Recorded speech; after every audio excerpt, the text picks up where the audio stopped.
the universe, hello. And once again, we are here in Awesome Seniors. You can see already my guest. And she probably doesn't need any introduction to us, yung mga kaedad niya. At saka yung mga, yung mga bagets pa na, na nag-enjoy ng mga shows niya until now. But I would like to personally introduce Mitch the way I would. And I would like to say that aside from being an actress, a singer, a stage person, she is someone, a woman who can shape opinions, share opinions, and move someone's decision to the other side, probably. She can probably say what you cannot. So I would like to welcome, and we will hear the story of none other than Mitch Valdes. Welcome, Mitch. Hi, Nancy. I didn't realize that after all these pandemic experiences, that I would get to get together with you here on your online awesome live Yeah. presentation. Well, I was just telling Mitch na bagay siya to have her own streamlined show already because she's the type who can really hold, a guest and make the story and talk about so many things because of all her experience. But let's now put Mitch in front of the camera. Madalas usually sometimes nasa stage siya ngayon, dito siya sa virtual camera. Mitch, tell us your story. There are people who don't know about your That I am Japanese. Japanese bread. Yes! Kaya ka ba, Mitch ka ba? Michiko? Ganun ba yon? No naman. Mitch was a high school name that was so used and everybody called me that I decided to legalize it because there was always confusion whenever I would travel. Na people would book me as Mitch Valdes and then that was not my passport name. So I legalized Mitch Valdes. But I grew up in Japan. Um, my Why father not? my father was a singer here in Oh, Manila. Yung mga di ba noon, Rojas Boulevard, Dewey Boulevard, all the clubs were there with big bands. You know, there was no electronic music, there was no piping music. So if you would dine and you would dance, which was the thing, then you would have big bands. And my dad was one of the balladeers, di ba? what's And his name? Manolo Valdez. Kilala Oh, yan, kilala yan ng mga lola natin na very pogi daw ang reputation. Plus, barkada niya sina Pilita Corrales, hmm. si Gela Torre, all of them, they know my dad. Anyway, he became a singer there. So at the age of 2 or 3, we migrated there. My whole grade school was there. And then I came to the Philippines for high school in St. Scholastica's College. Ano yan? So you Hindi ka na trauma sa culture shock? not trauma kasi first of all, the Japanese are very liberal and liberated regarding all their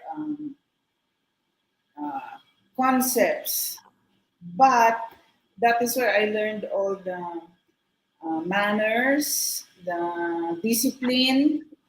Doors would not, the safety.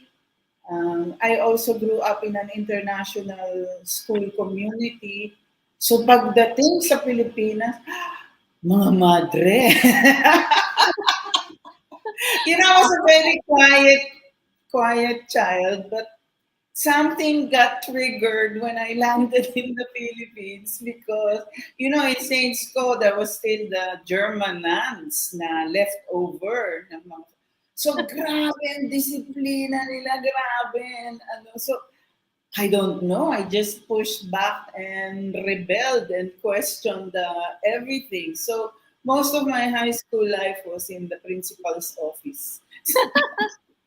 Nung high school ba, you were already, meron ka ng mga performance?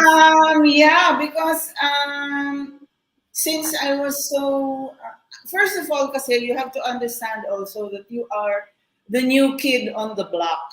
Now, when I first had my first day of class in Saints School, nobody knew me. Tapos yung Jower-Schwersh pa, I had a twang, I had an American accent. So at that time, it was not popular. At that time, it was looked down upon. Now it is a preference for the audience to speak, the millennial twang. But before, the minute you had a twang, yung talagang tumataas ang kilay ng mga tao. So I needed to make friends, and so I cracked my first joke as a comment on what a teacher said. Oh. So then tumawa ang mga tao. So I said, maganda ito. And so after that, imbitado na ako sa recess. They invited me na. And then I would start entertaining.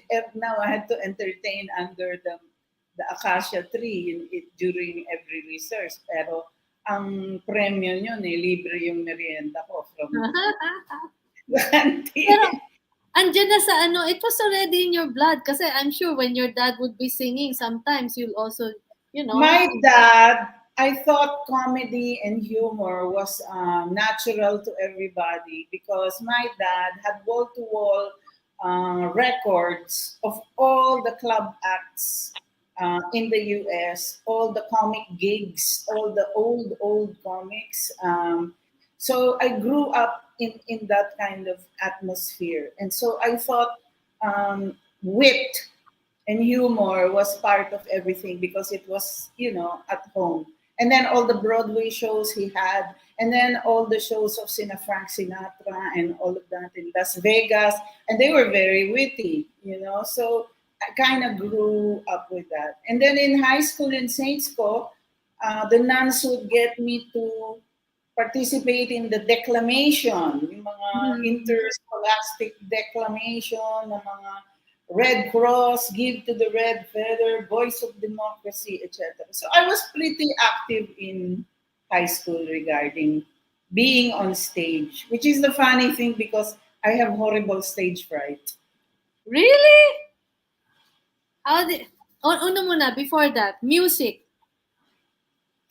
Music because of my father, of course. Yeah.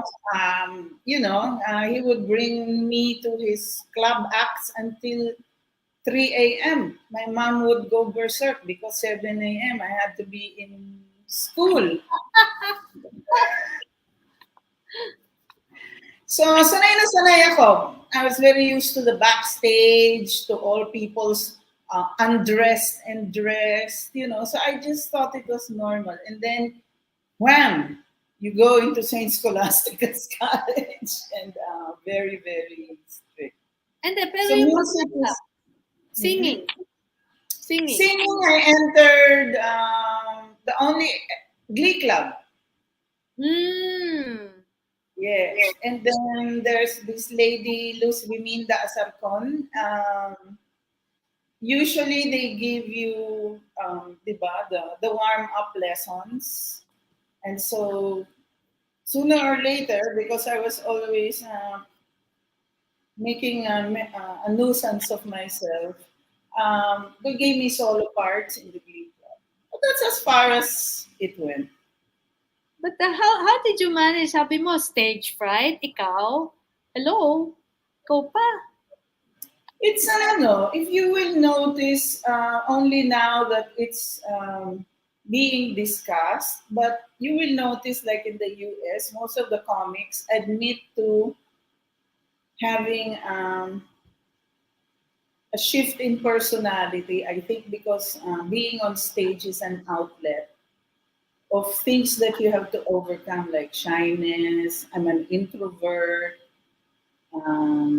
Yes, I get stage fright. Before, it used to be so debilitating that I used to throw up before every show. But then you just ride. I knew that in first year high school. The first monologue that the teachers assigned to me, I was so shocked because right before my number, I was 12, 13. I couldn't breathe. No, I remember in one interview you did mention that you would throw up or ano pag takot ka Yeah, dun. Yeah, I it's remember. under management now because I've learned how to use it, to use the energy of that stage, right? But yeah, it's a given. So I've learned to live with it. But after a show, I retire. I go back to my introvert. Talaga. That That's something new with me knowing you. Alam ko lang ano, pagka na-release ka na sa stage, yun na. And yun then na nga. Para akong kabayo na binuksan yun. Tapos tahimik na naman. Most of the people who get to know me always say that they're surprised about how quiet I am really. Like when I'm taping in the studio, I just go to one corner, read the script or read a book. I don't socialize and chit chat unless people come to me and no, so syempre makikinig ako, ang ganda ng chismis, no? But that is my natural state. I go to a corner and keep quiet. That nagtataka nga ako, it must be a psychological among a lot of comics. until now, ganyan ka pa rin, di ba? Yeah. Ah, yeah. Okay. Okay, on to college. And then your first stage. I am one of those who did not graduate. Okay. First year college, I discovered theater outside of the convent school. I had Reportory Philippines. We had a cross enrollee with De La Salle Dramatics Guild from Saints Goyo Cross Taft Avenue. And then, Mm-mm. tapos nandun yung mga mentors ng new kind of theater, modern theater. Sina Peke Galiaga and Leo Martinez, with all the workshops. So of course you're 15 years old and then you are going to a boys' school every day for years. My grades crashed and of course my mom kasi sabi niya you take a business course. So ang binagsak ko talaga accounting. Hanggang ngayon I leave accounting. I have to pay an accountant to do my Appear! Ako rin. So anyway, that's where I discovered theater. They gave me a role, and then I started really taking it seriously because it was already outside. It was professional theater. It was Reportory Philippines. It was Philippine Educational Theater Association, which is Yeah. PETA. They have groomed so many excellent Yes. artists, diba? But after 1 year of drifting and really immersed in theater, Peke Galiaga said, they're having auditions in Super Laff-Ins in ABSCBN. Sabi niya, you want to try? Sabi ko, I don't think I'm made for television. Sabi ko ganun. Sabi ko, sige, you take care of me, ha? So, I auditioned in Super Laff-Ins. We went to ABS-CBN. Tinanggap ako. And then the rest is history. So, I only had one year of college. Okay. But I read a lot. I know, I'm going to ask about that later, what you read. Okay. Pero longest running comedy na, how would you call Super Laff-In? Parang Super Laff-Ins was one of the first pioneers. Ginaya yung sa States na Rowan and Martin's Yeah. Laff-In. Yeah. Gag shows. Oh, Gag gag shows meaning setup, punchline. That's one gag. So it's several gags that are put into production with several people. So yun yung Super Laff-Ins. It is a gag show. And it was the number one gag show in Yeah, I ABS know. at For that how time. long was that? Tagal no. Unfortunately, doon ako naabutan ng martial law. I started showbiz 1970 and then they closed ABS-CBN, I think, in 72. I don't remember. Mm-hmm. After So that, 2 years. At the same time, I was in a band. While I was on TV, I never, unfortunately, I never took my television stint seriously because now it was television work. No, on hindsight, that was a great yeah. break already. Not everybody gets into that, but I considered myself. When you're young, dami mong ek. I consider myself more of a stage and theater performer.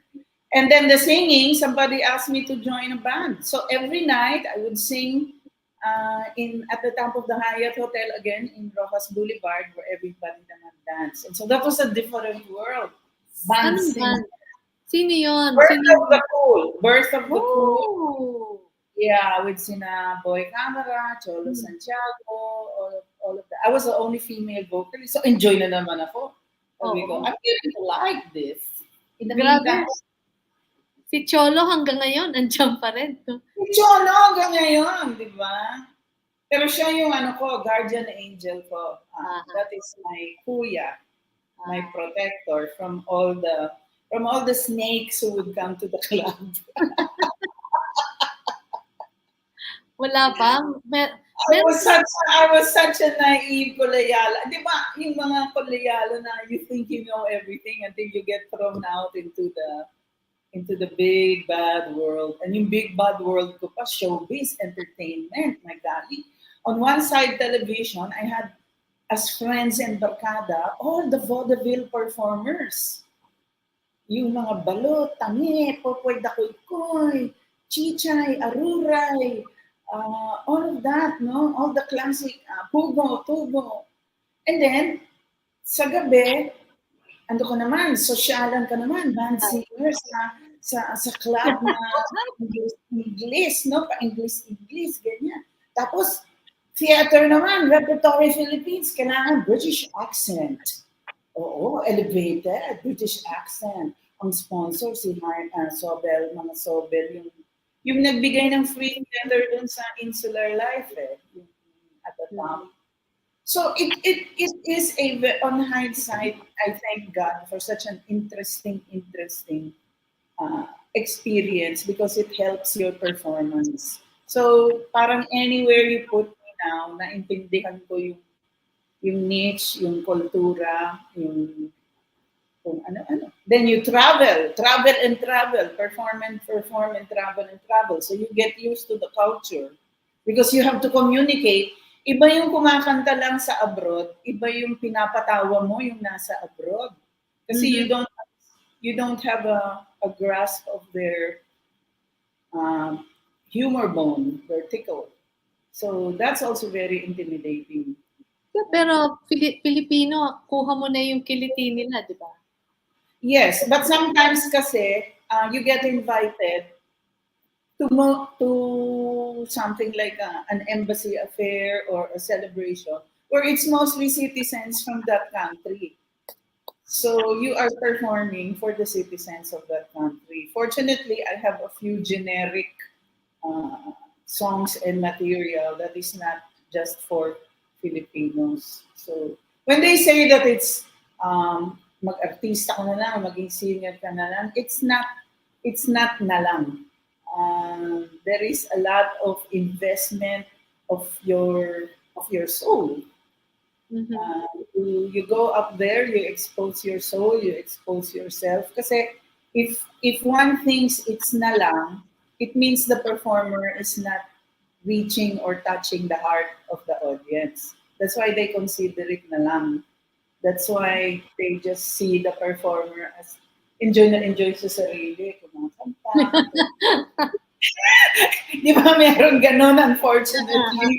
Yeah. Tuwan-tuwa na lang, tuwan-tuwa siya sa kanta na lang siya. Oo. Correct. Hindi niya na-touch yung, Yeah. yung tao. So, it's a very...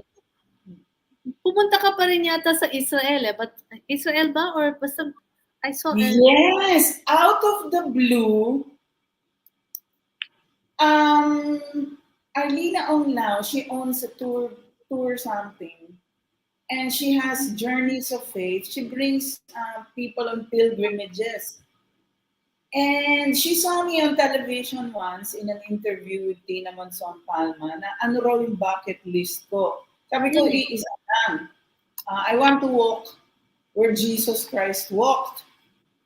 I want to touch the places. Because I was undergoing something very, very challenging. So I needed the faith to know that physically there was a Jesus Christ who lived here, who ano. So I wanted to touch.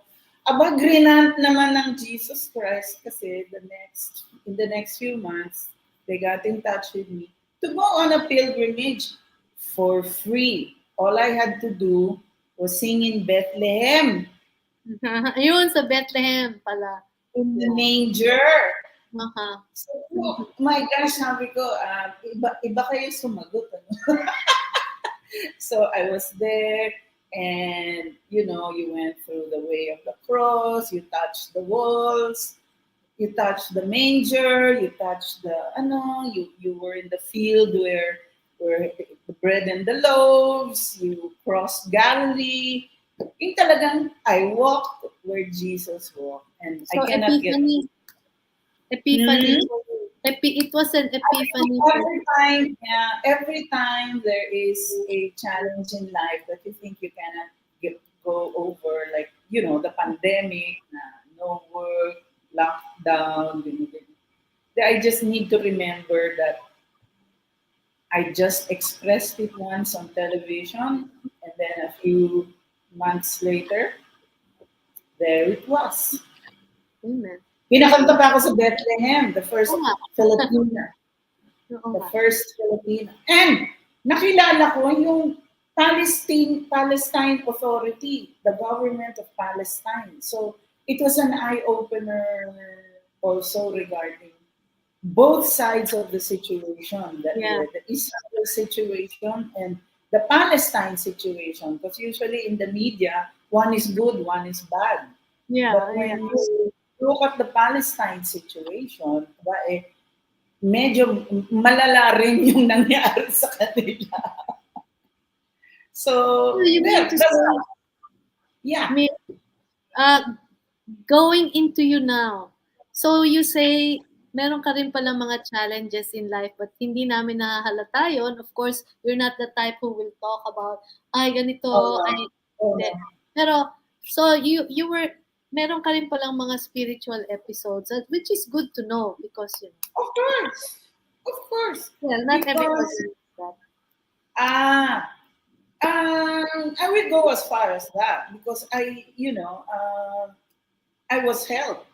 So to keep it to yourself is a bit selfish. But I think in this next phase of you're saying that we are seniors and we are wondering what the future holds for seniors, I always go back to that na hindi ka naman bibigyan ng gift of song or gift of humor kung hindi niya gustong gamitin for people. So the key word there is for people. So again, umiiwas ako dun sa tuwan-tuwa sa sarili.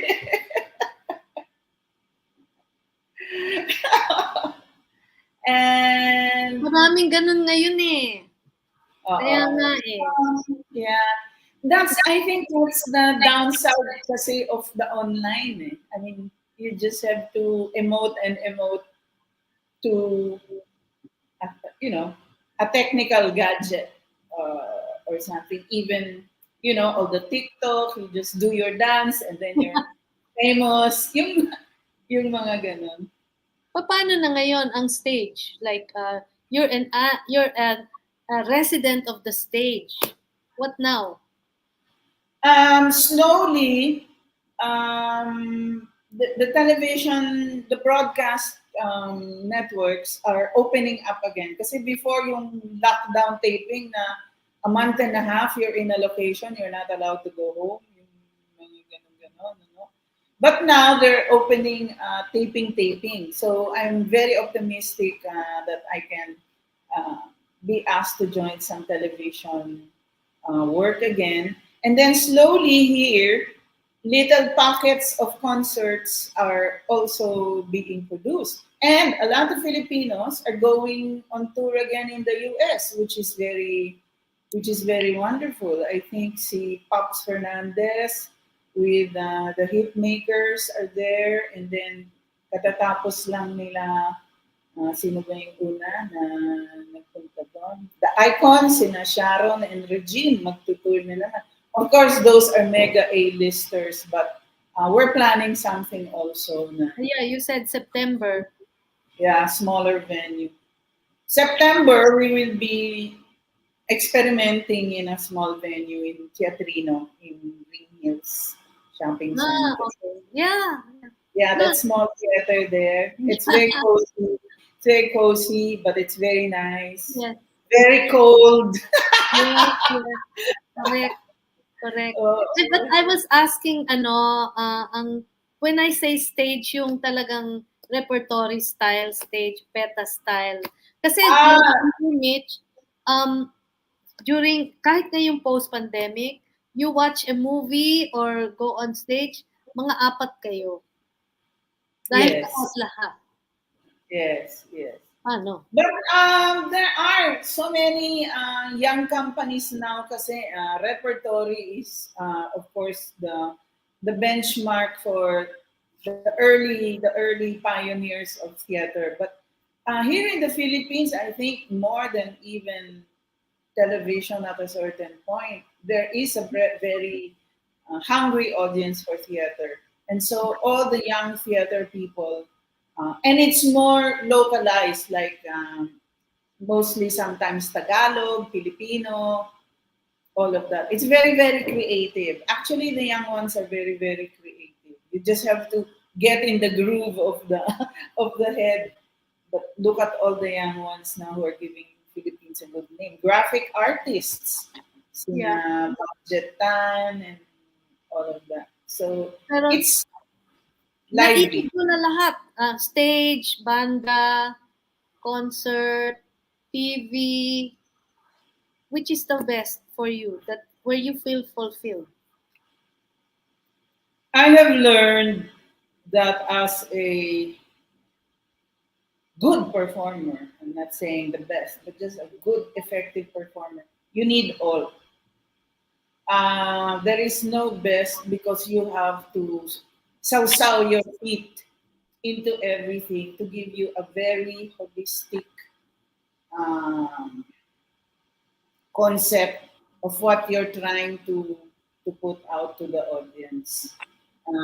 My singing background helps when the need calls for it, because pag kumakanta ako, andun na yung acting skills technique.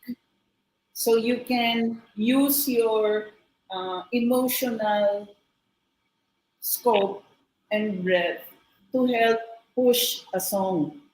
That's why I also choose songs very carefully. I have to understand them and I have to mean it, not just because it's popular.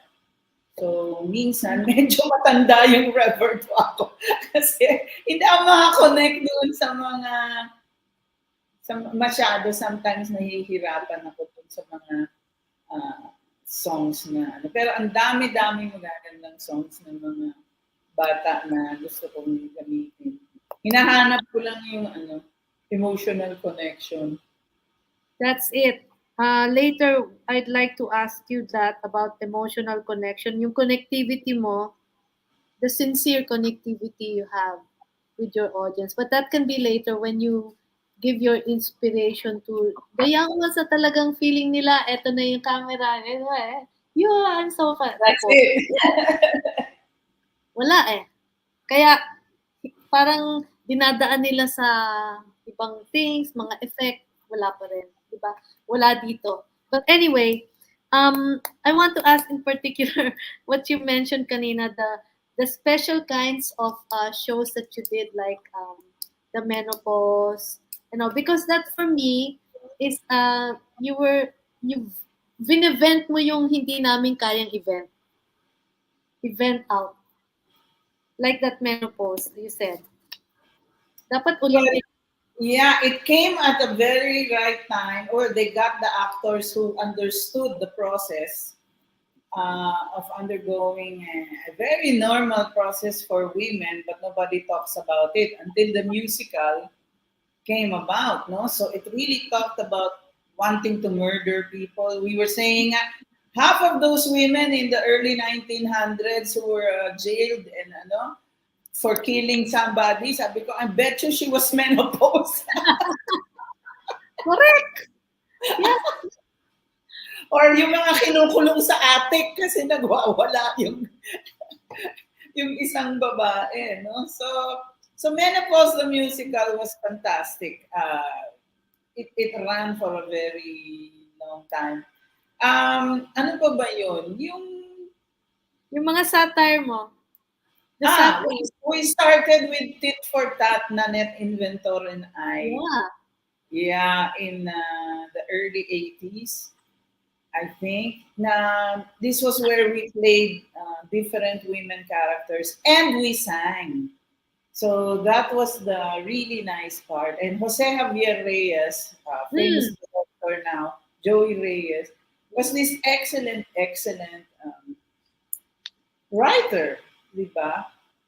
And so it all gelled together. So there was Tit for Tat. I don't remember anymore all the others, but anyway, I always need a good band who is quick-witted and intelligent enough to understand what I'm doing.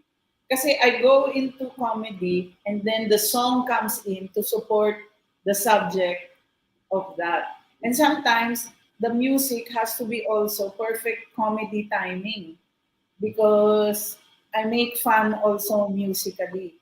I've found a person who I'm in total sync with, Mel Villena. He was musical Yeah. director of Kamplui, yeah.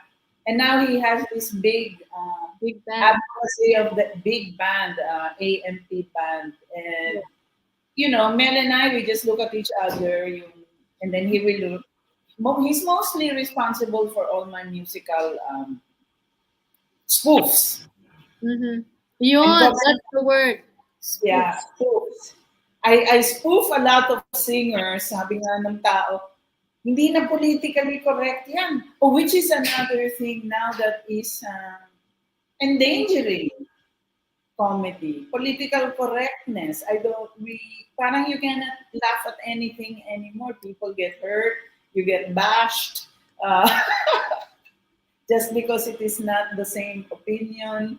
But you get away with it.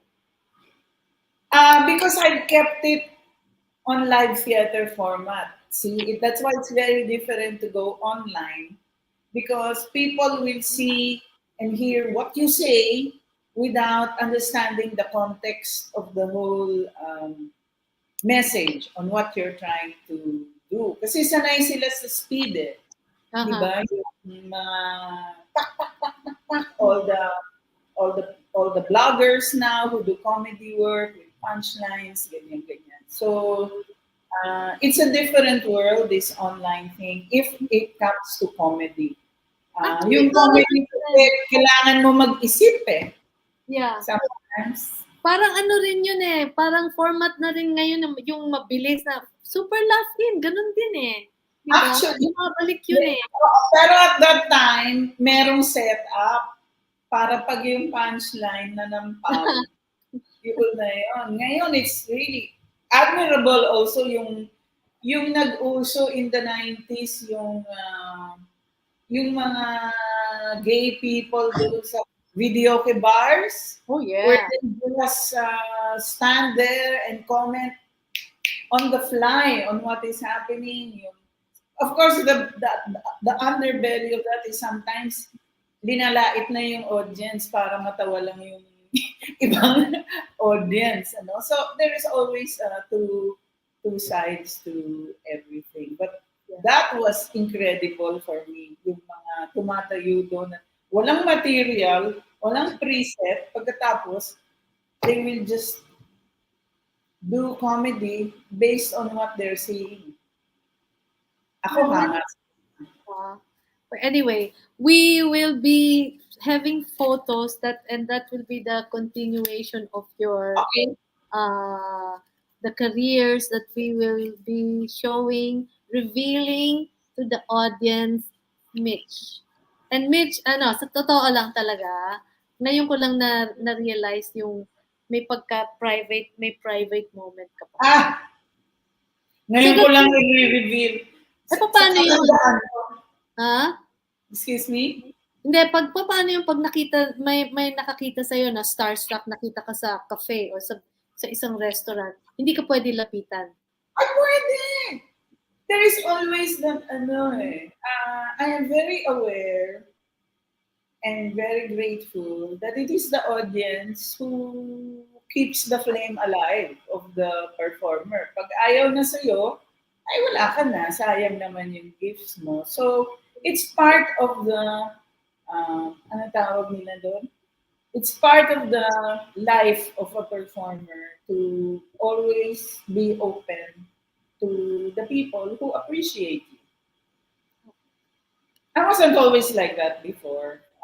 You learn along the way. You bump your head along the way. And that's why it comes with age and wisdom regarding how good this, how painful this hanap buhay is on one side because of all the rejections and all the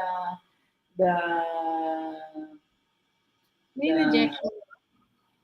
oh yeah, if you're being, how do you call this, pushed for a certain studio project, you don't always get or people don't buy tickets. That's a major rejection. Oh, yeah, we don't see that. We don't see that.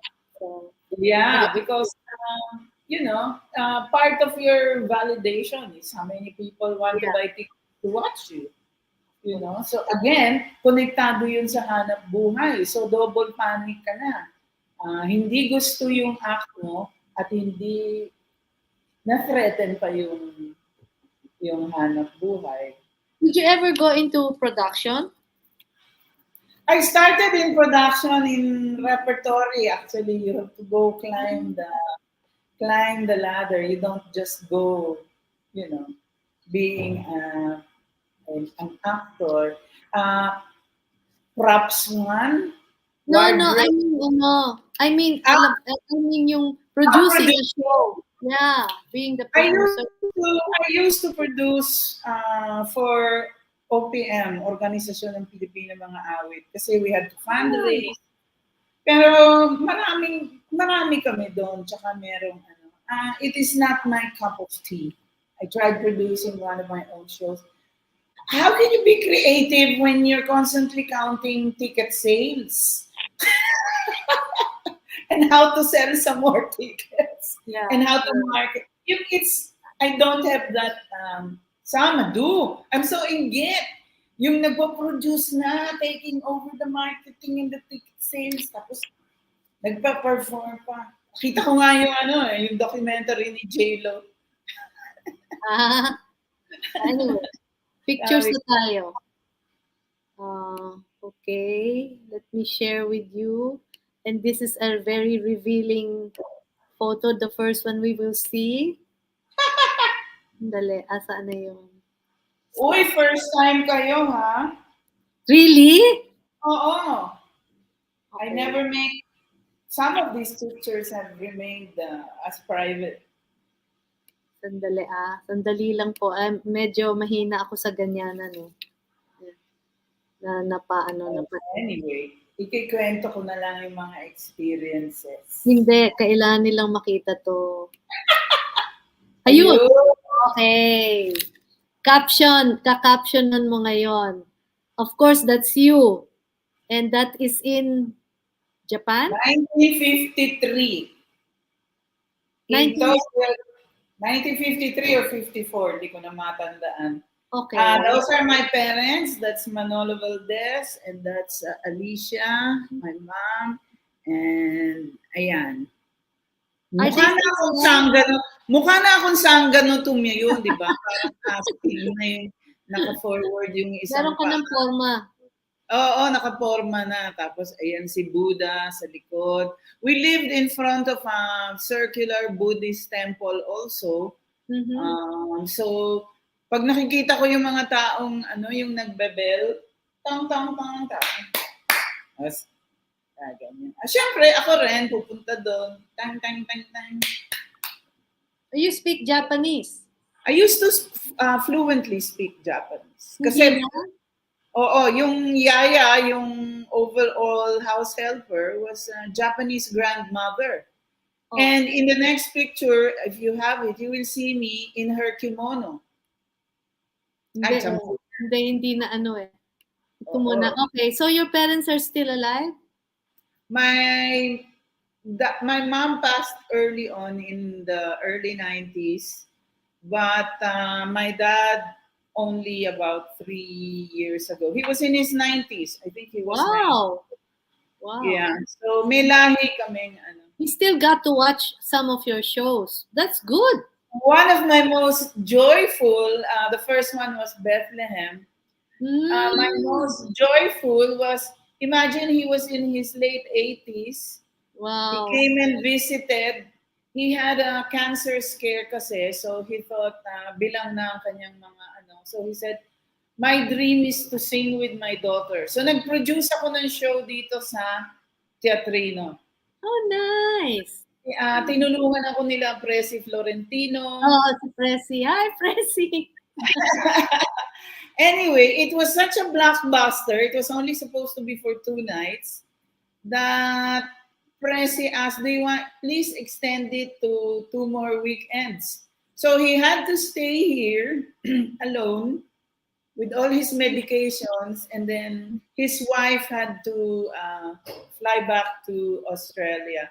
He has a second Australian wife, and I have 4 Australian brothers who are all 6 feet, like my nephews. Talaga? So, I'm 5'4", in high school, hirap na hirap ako yung mga boys pag nagsasayaw ka, hanggang dito lang. Tapos, ngayon ako yung bansot. Lahat sila past 6 feet. Hindi halata. Okay. So, hindi yata in order tong picture, so you'll just have to point. Champuy. Yeah. Ibang-iba ang champuy. Yes. Sino-sino sila? Noel, Subas. That's Subas Herrero. That's Sherry Hill. Ang bata-bata pa niya dyan. Paano siya 16 or 17. Gary Leasing to the left. Noel Trinidad in the back. And of course, the Tessie Tomas icon of... She was one of the first stand-ups, actually. Oh, really? Women. Yeah, she did this... she also did MLD... She did gag shows also. Tapos pumasok kami ni Nanette. Close second. What was the theater doon sa Green Hills? Hindi teatrino, isa pa.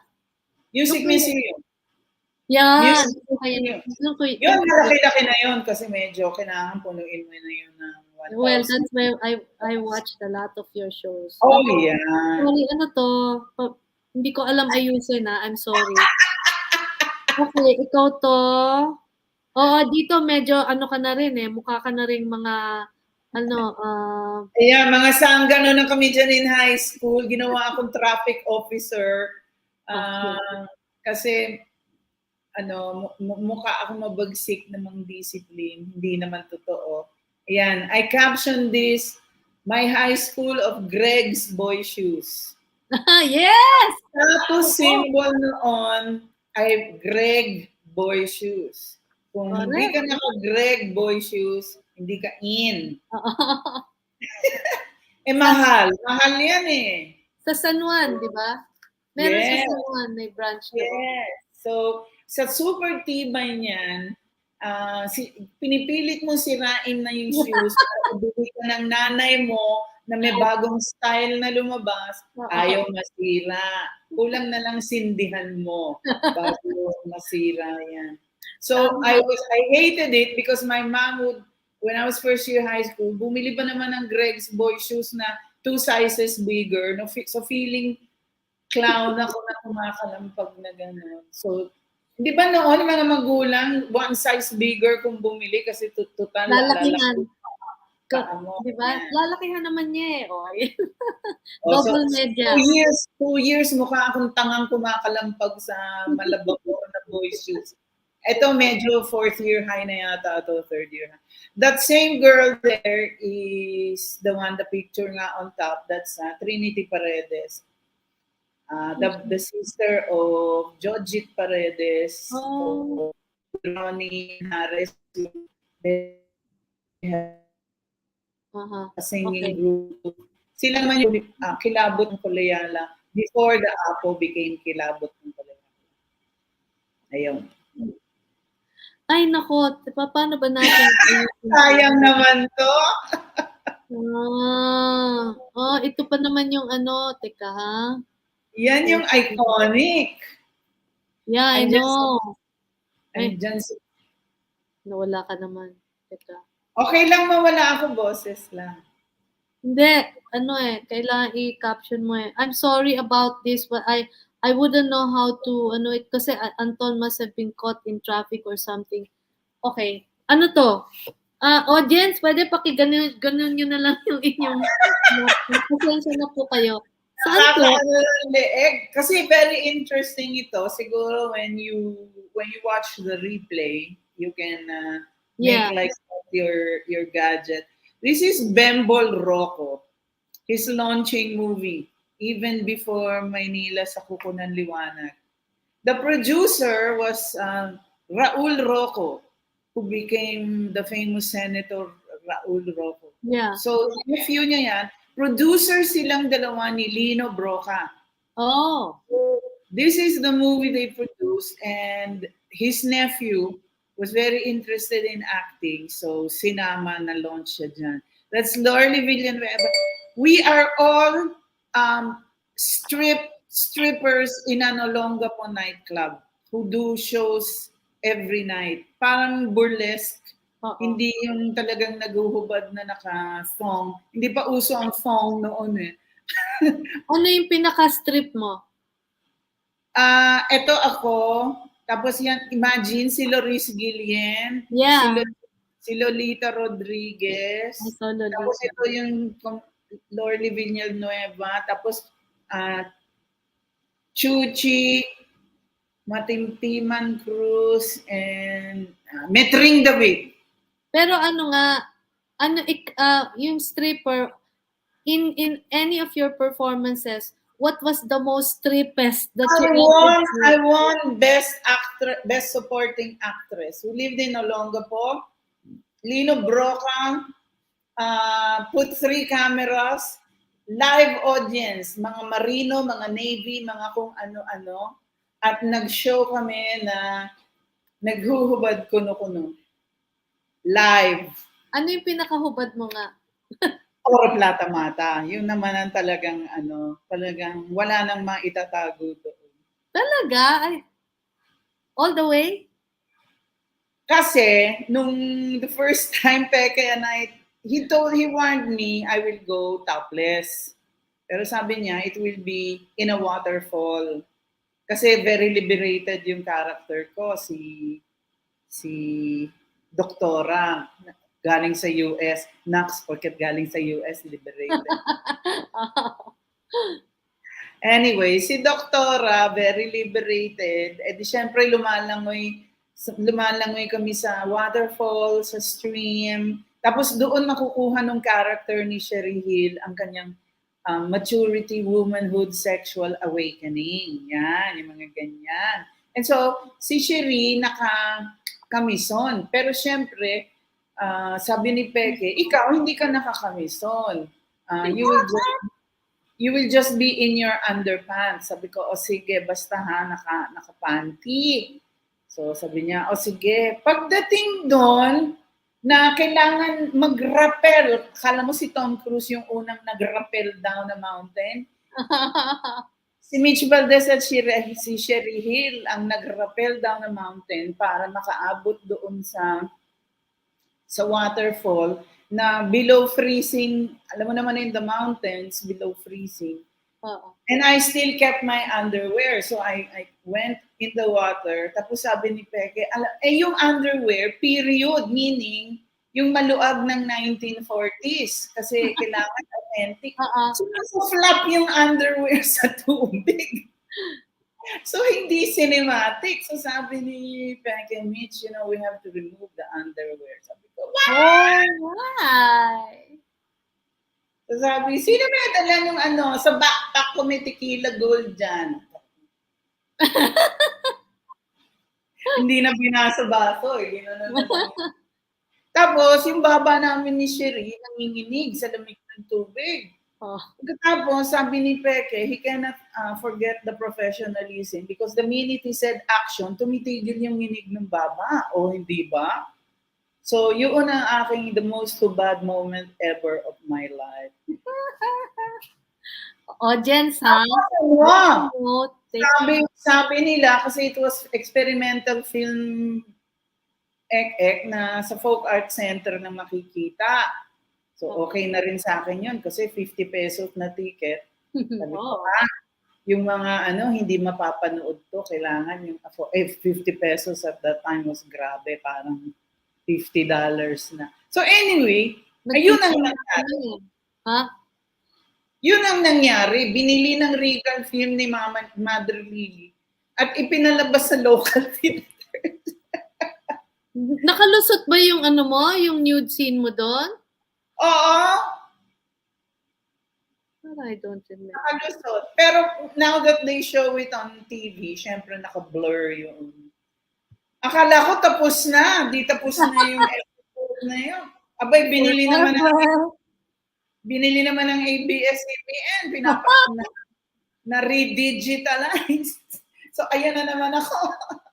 O, teka muna. Audience, can you tell them kung saan pwede manood ulit nun? Siyempre, ngayon, hanapin nila. Uy, teka, si Mitch, panoorin na. I'm sure it's anywhere, YouTube, because it's been showing open to the public in cable, in ABS-CBN. So, I guess if they look for it, it is there. Okay. Oh, next picture. Ito naman. Ayan na. Ito na ang... Ate Susan. My most major awakening of television career is to work in Ang Probisyano. I thought I had experienced everything, but this really was totally new because for the longest time I wasn't on television for almost a decade. And I was very happy because medyo may pagka-spoiled ako noon. Sabi ko, at least concerts, yung rehearsal room, aircon. Yung theater, naka-aircon. But when you go back to movie making, grabe, because they shoot on location now. So, we were in Legarda, in Quiapo, and there was this old house, rat infested. May mga pangalan na nga yung mga daga doon kasi yung mga And of course, to work with the great Susan Roses, Sumalangit Nawa. Look at her, still the queen, di ba? Yeah. Yung posing niya, washa hair, meron siyang entourage sa likod, kami yun. Pero she looks very happy there. Parang at home siya, pamilya. Parang ganun. She loved it because first of all, it was preserving the memory of her husband. And Coco Martin did an excellent job of extending the awareness sa mga new audience ngayon. Yeah. Yung mga pelikula ni Fernando Po Jr. So, she opened the museum, her home, everything. So, she treated us all as family. Isang taas lang kilay lang yan eh. Ano raw ba? Ay, matapang yan si Susan Roses. So kayo magkamali. Okay. Hello! Anong year to? Oh my golly, that is 1974, I think. Totoo Uso nun yung mga black action heroes, yung mga si Shaft, Si Oo. mga Cleopatra Jones. Oo. Eh, minsan, bugnot na bugnot ako sa buhay ko. Ayun na naman. Nagpunta ako kay Christian Espiritu. Sabi ko, Christian, gusto ko magpa-afro. So, kinulot niya. Aba, pagpasok ko sa Tony Santos Presents, that was my daily show, Tony Santos Presents. Parang Oras ng Ligaya with Sylvia and at that time. Sabi nila, uy, pwede kang Pilipino na Cleopatra Jones. Gusto mo ba ng kaya nang gagawin nating spoof na comedy? Okay ba sa'yo yung Cleopatra? Sabi ko, okay naman. So, that's where I learned. I took karate classes. I rode a motorcycle. Ang barkada ko, SOS Daredevils, yung mga stuntmen. Ayan. So, I'm saying, this career has really, really shaped. Imagine, I mean, you have theater, you're band singing at night, and then now you have this action movie, may car chases, things like that. Very interesting. Ito na Ayan, naman. very current yan. Yan ang OPM icons. Yeah. Benita Corrales, Celeste Legazpi, Martin Rivera. So, change face. Ang dami kong change face. May movie character. Meron akong bad person as in Kapitana. Naku, the whole Philippines hated me when I was doing Probisyano. Naaway ko ang pambansang lola ni si Lola Flora. Naku, galit na galit ang mga tao sa akin. Anyway, so while I was doing that, nagko-concert naman kami with these three. So, I'm very, very happy. Look, how many people can say that you have performed and you have been performing with the best in the industry. Kahit saling pusa lang dyan. That's my first high school play in La Salle. I was, can you imagine, 16 years old. Sino yung co-actor mo dyan? He was a La Salle professor, Errol Mendoza. We did Man of La Mancha. That is a musical. That is Aldonza, the whore with a heart of gold. Yeah. And that started my career in playing the whore with the heart of gold. Na-typecast ako. Yan, nandyan yung beautiful music. That's where when you cut your hair, na iba rin yung character yung mo typecast. Ay, wig yan. Huh? My hair has always been this short, wash and wear. That's a wig. I would never. There's the scene, the famous. Yeah. Mata. Oo. Na Diyos ko hindi ako marunong magmajong. Tapos may eksena na yung pag-ayos ng tiles, i-erase mo ng isang gano'n na walang malalaglag. Yeah. Nalalaglag yung tiles. So, ang ginawa nila, may masking tape nila yung likod. Here's Fides Cuyugan Asensio. She just won a National Artist Award. Yes. And yes, Colorotura, and the Filipino who raped her in that movie was the most gentle, si Abot de la Cruz, the most gentle, nice man, and he was having such a hard time slapping her around. Hindi ko kaya ito, nakakahiya. Magagalit ang magulang ko. Kailangan talaga mapanood ulit yan. Bubuhay. Yes. Ano pa rin. Ganun pa rin. Yan. Yeah, in your kimono.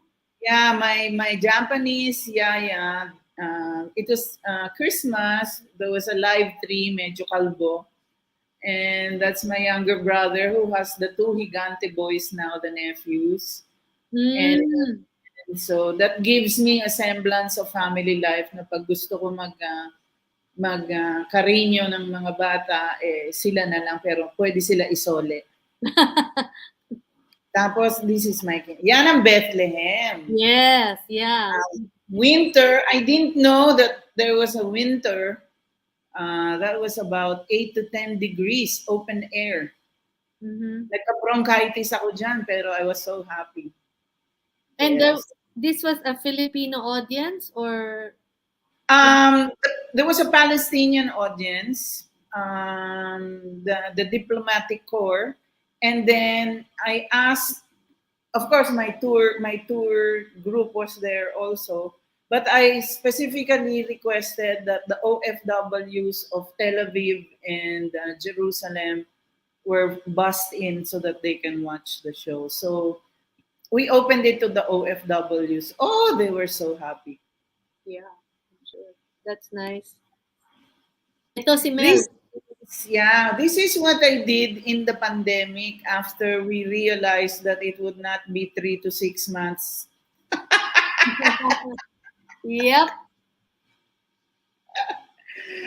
Sabi ko towards the end of the year, sabi ko, teka. Wala na nangyayari sa buhay kong ito. So I tried the online. That's Mel Villena, that's me. Those are my two nephews. O tignan mo mga six-footer. Oo. May musical capacity, Miguel and Martin. So At may ano, pag-koy na rin. So we hanggang used to do about 30, 45 minutes until people would request for an hour. And we would sell tickets, 500 pesos. talaga, oh. 'Di ba? Ngayon, oh, Marami makikita mo naman, na. may nanood, pero hindi nakaka-sustain eh. Ang hirap eh. So, kasi we had not discovered how to transfer the acts to an online audience. So we did about 3 or 4 and then we packed it up already. Okay. Kayang-kaya mo 'yan, Mitch. Ah, Ayan yung girl na parang, girl. Girl na parang girl. makita nyo naman na yan ang me. That's the The real prim and you. proper. Pero I can be very quiet, but if someone says something, bigla akong magkekengkoy na nasa shock naman yung Ay, tao. sorry. Okay. Going back to the real Mitch. You said you like reading books. Do they shape your way of thinking? Very dangerously so. Uh-huh. Uh-huh. Like Because what books would in you be reading? in high school kasi, merong mga sa library, may shelves yan na first year high school reading, second year high school, third year high school, fourth year high school. Napaka so I would always sneak out the fourth year high school books when I was first year high school.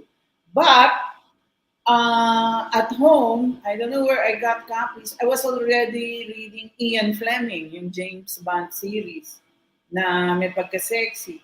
I read Ayn Rand when I was 17. Mm-hmm. So, a very unshaped mind. I was so impressed with Ayn Rand's philosophy na hindi rin pala maganda on hindsight. Uh-huh. Uh-huh. But I was, capitalism and who cares about the others, yung basta, yung the people are a burden if you have a goal. So for a while, I was walking around like that. Mali. So anyway, yeah, it shaped me dangerously. Okay. Until you're mature enough to throw things out that you think are not for you. Mature na ba tayo? Ako mature na. One part. Uh-huh. I still have Snoopy dolls in my bedroom. Okay. Arrested Development. See, we never had when we got back here, I never had a girly room. And in Japan, the spaces were so small, I had to share a bunk bed in a room with my brother. Siya yung sa ibabaw, ako yung... So I never had yung nakikita ko sa TV, mga girly room with ruffled curtains and all. So ngayon, because I live alone, andyan na yung mga giving into my girliness. Do you cook? No. I can, but for me it's too It's not a joy. Where do you eat out I often? eat out all the time. As a matter of fact, most of my budget goes to Eating out. like my favorite Japanese resto is just next door, so I get that. And then whenever there's a good recommendation, you go out. I bring a book, and that's it. I eat and read, and then I go to a movie alone. Alone. Alone. I started that in the early 70s, I was still that screen name Maya Valdes. I think I was with the Afro. And then I said, why do I have to wait for friends or a guy to invite me to go to a movie? Eh kung wala mang imbita, sabi ko ganun.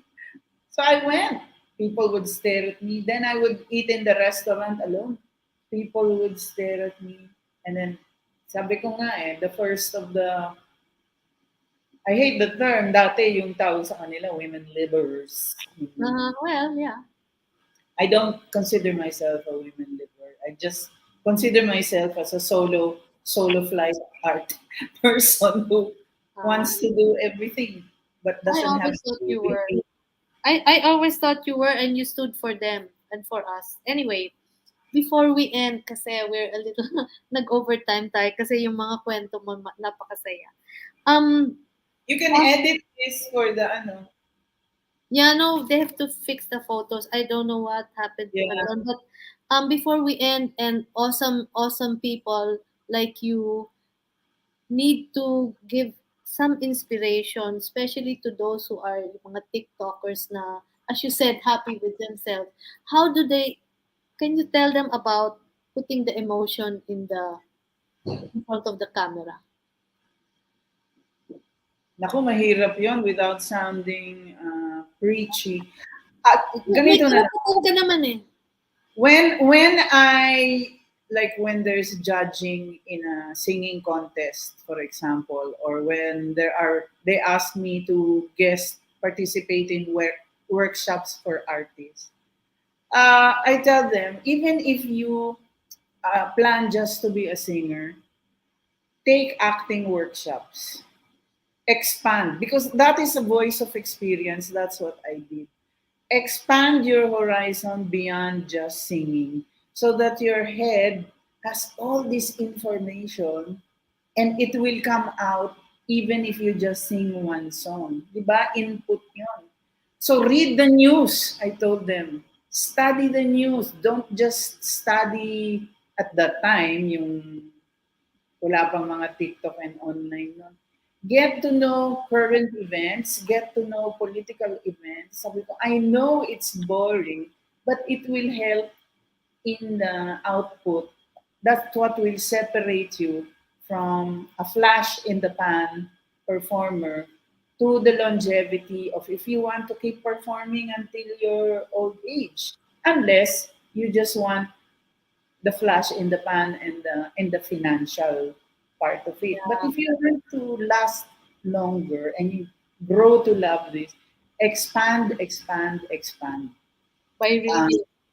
reading and exploring other topics you're not interested in.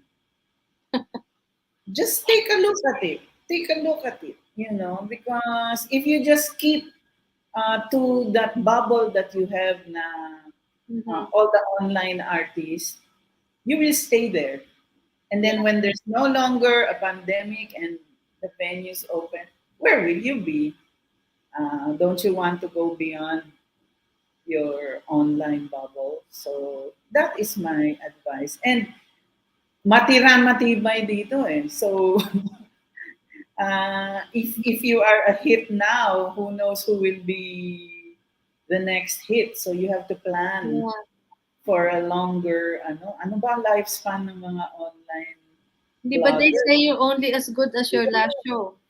Yeah. So being informed and absorbing all different. Look at paintings. Go to art shows. Even if you're not going to dance, go to a dance concert. Yeah. Go to a ballet. Yung ganon, yung grow, expand. Stand. Yes, go to a ballet. See the discipline of the dance because these are awesome disciplines na it just looks so simple, pero years of studying that. So, watch musical theater. Para yung performance mo hindi one-dimensional. Yes. Tama. May, no, may holistic ano. So kahit anong anggulo ka tignan, nandun ka sa mindset na yon. Tapos yung mga tao, mas magre-react, hindi ka i-scroll. Kasi after a few seconds, pag hindi mo nag-grab yung attention nila, in-scroll ka na. And this is for people who want to seriously go into the performing arts. It's not easy, but it's the most gratifying. May tao made for that. But last kulit, top 3 bucket list. Naku! Malay mo, mangyari. Oh. I want to take a food tour along the coastline of Italy. You know who does that? Si Reggie Aspiras. And not to the the tourist restaurants. Yes. I want to go to those homes that cook, diba, for visitors. Then they will cook their specialty, and you will try the food of that ano. Wow. That's what. Then you go to another farm, and then you go to the seashore, and then you will eat the food that the fishermen prepare. Yung mga gano. I'm a foodie. Okay. That is my bucket list. But I'm trying to get healthy so that I can eat everything. Okay, that's what we all do. Second I will, bucket list. I will eat Middle Eastern food. I will eat Asian food. I will eat as long as it's good food. Okay. Second. Tatlo yan. Top 3 mo. Isa pa lang, ano? My bucket list. Every performer dreams of doing a theater production in Europe or in the US, just to experience one theater production that was produced for a different audience, not the Filipino audience. Mm-hmm. Okay. The third, I want five million pesos so that my advocacies can. I have advocacies for performers that's always naghihingalo because of lack of funds. So that's my dream, to push the advocacies for the performers so that we can help performers from the wisdom that we have. And it's also legally copyright, remuneration, royalties. Hindi interested ang performers dyan eh. When you talk about this, yung mga gumaganon. So it's left up to us to let the performers know they have rights. Hindi kayo dapat sagasaan ng Well, okay. I think doable naman yung mga bucket list mo. Malay mo, like your best. Theater production sa London. Kailangan ng isang character role. At saka sa the United States, Broadway. We'll pray about that. We'll pray about that for you. Like imagine I just said I want to walk in the steps of Jesus where Jesus walked, and then biglang dumating yun, ano? Yeah. Oo nga naman. Thank you very much, Mitch, and the Maya that I knew then, that I watched. Yeah, thank you so much for your time and mostly for your inspiration, and keep on spoofing, making satires, but at the same time, putting some more wit into the minds of people. Right.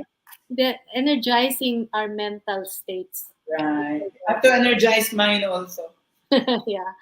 Well, you share that with us because this energizes me kasi I have to think.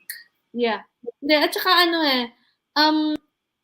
hindi lahat, I don't know, baka masama to, hindi lahat ng mga actors intelihente. Kailangan yung kagaya mo. Baka ayaw lang mag-isip. Kasi nga, nandun na sila sa comfort zone nila eh. So, Mali ang nga eh. Anyway, that's mahirap to go out of your comfort zone when you're already succeeding. But you notice the actors who stay around are more socially aware now. yes. At least within the Philippines. Pag wala ng risk sa career. Okay. Okay. Thank you very much. At Lord din tayo. teka muna, alam mo ang gagawin ko ngayon? Hahanapin ko yung scene, yung nude scene mo. Ora plata mata. Pero baka ginanon na nila eh. Yung binutterfly na. All right. To the audience, thank you very much. This is very rare that we have not we're not into the culinary mode now, but I just eat everything culinary. we just found out that Mitch is a foodie, so that's a good thing. Thank you very much, Mitch, and Thank you for watching. for another awesome time being with an awesome person. God is good. Bye bye. That's good. Thank you.